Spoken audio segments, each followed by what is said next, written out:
Magandang hapon po sa ating lahat. Napakapalad po natin dahil ngayon ay pinagdiriwang po natin ang kapistahan ng kabanal-banalang katawan at dugo ng Panginoon, o ang tinatawag nating Solemn Feast of Corpus Christi. At magandang paglinian ang kahalagahan ng Eucharistia sa ating buhay bilang mga Kristiyano. At nais kong maglahad ng tatlong pagpapakahulugan tungkol sa Eucharistia na magsisilbi ding hamon sa atin, sa ating pang-araw-araw pagsasabuhay ng ating pananampalataya. Yung una po ay pasasalamat. Parati po nating naririnig na ang salitang Eucharistia ay nagmula sa salitang Eucharistein, na ibig sabihin ay thanksgiving, pasasalamat. Napansin nyo ba na sa Ebanghelyo natin, bago pa man ang tinapay at alak ay ibinihagi sa mga apostol nung huling hapunan, ay nagpasalamat ang Panginoon.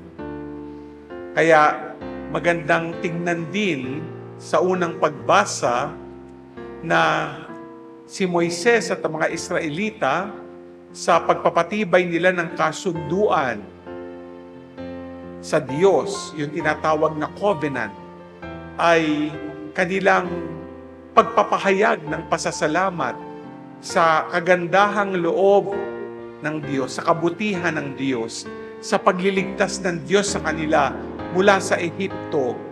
Sila ay nakalaya doon at nakarating sa lupang pangako. Kaya ang misa, ang banal de Eucharistia ay pasasalamat. At ating nararanasan yan kapag may pumupunta sa opisina, bukod sa nagpapamisa para sa mga intensyon ng pagpapagaling o sa mga yumao, sinasabi nila kalimitan na itong misang ito ay thanksgiving intention.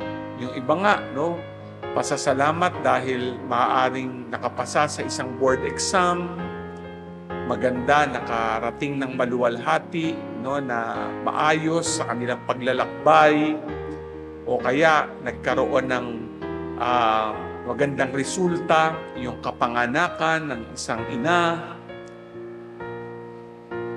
Kung titignan natin, ang Eucharistia bilang pasasalamat ay pagkilala ng kabutihan ng Diyos sa lahat ng biyayang ating natatanggap sa araw-araw. Yung ikalawa ay pag-aalay. At alam naman natin na ang tinapay at alak ay inalay ni Jesus nung huling hapunan. Pero ang pag-aalay na yon ay hindi lang tinapay at alak, kundi sarili niyang katawan at dugo. Sa unang pagbasa, narinig natin ang inalay ni Moises sa altar. Ang mga hayop, ang kordero, ang mga kambing, pag-aalay nila bilang pagsamba sa Diyos. Pero napakaganda ng nasasaad sa ikalawang pagbasa mula sa sulat sa mga Hebreo. Ang pinakamataas na pari noon sa kanyang pagsamba o sa kanyang pag-aalay ay totoo, nandoon yung pag-aalay ng mga hayop sa templo. Pero sinabi sa sulat sa mga Hebreo na para kay Jesus, mismong pinakamataas na pari, siya ay nag-alay at siya rin ang inalay na kordero. At ano po yung pag-aalay na ito? Ito yung pag-aalay ng sarili niyang buhay. Ang pag-aalay ng kanyang katawan at dugo. Ang kanyang sakripisyo sa krus ay pag-aalay ng kanyang pag-ibig para sa kaligtasan ng sanlibutan. Hamon din po yan sa atin. Hindi lang si Jesus ang dapat nag-aalay. Tuwing nagdiriwang tayo ng Eucharistia, hinahamon tayo na magkaroon din ng pag-aalay ng sarili sa kapwa. Magkaroon ng sakripisyo ng pag-ibig para sa ating kapwa. Sa mag-asawa na gaganap yan sa araw-araw nilang pagsasama. Sa mga magulang, yung kanilang pag-aalay ng sakripisyo, kanilang mga anak. Yung mga naglilingkod dito sa ating parokya, yung pag-aalay nila ng panahon, ng kanilang talento at yaman, yan ay inaalay nila ng dahil sa pag-ibig sa Diyos at simbahan. Kaya nga, magandang tignan, ano? Pag sinabing Eucharistia, pasasalamat sa Ingles, thanksgiving, dalawa na agad ang salita sa Ingles. Thanks at giving. Yung una, thanks, gratitude, pasasalamat. Yung giving, pag-aalay. Lumalabas tayo sa ating sarili para may iambag, lalo na sa mga nangangailangan. Pero yung ikatlo na pagpapakahulugan sa Eucharistia ay pagsasabuhay. Di po ba? Nung naganap din ang huling hapunan, pagkatapos na maitaas ni Jesus ang tinapay at alak at sinabi niyang, ito ang aking katawan at dugo. Mamaya marinig natin sa aking pagmimisa, sa ating pagmimisa.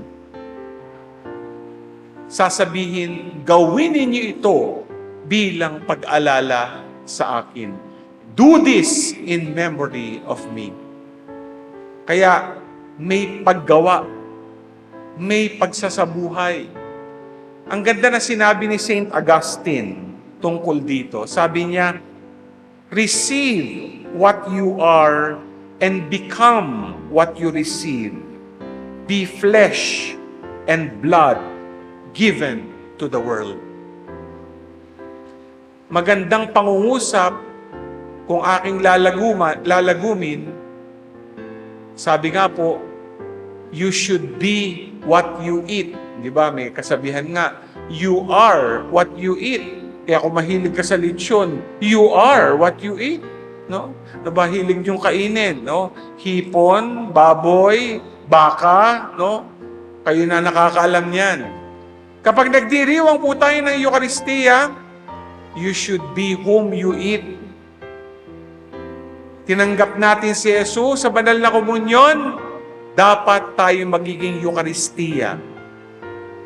Tinapay na binabahagi sa ating kapwa. At yan ang ating pagsasabuhay Kristiyano. Dapat, dahil tinanggap natin si Kristo, makita si Kristo sa atin sa salita at sa gawa. Napakaganda po ng ating pagdiriwang ngayon. Maganda ang ibig sabihin ng Eucharistia para sa atin. Ang kabanal-banalang katawan at dugo ng Panginoon ay naghahamon sa atin sa araw-araw ng pasasalamat, pag-aalay, at pagsasabuhay. Sana po sa ating pagbibigay halaga sa Eucharistia, huwag maiwan sa loob ng ating bahay dalanginan katulad ng ating katedral ang Eucharistia.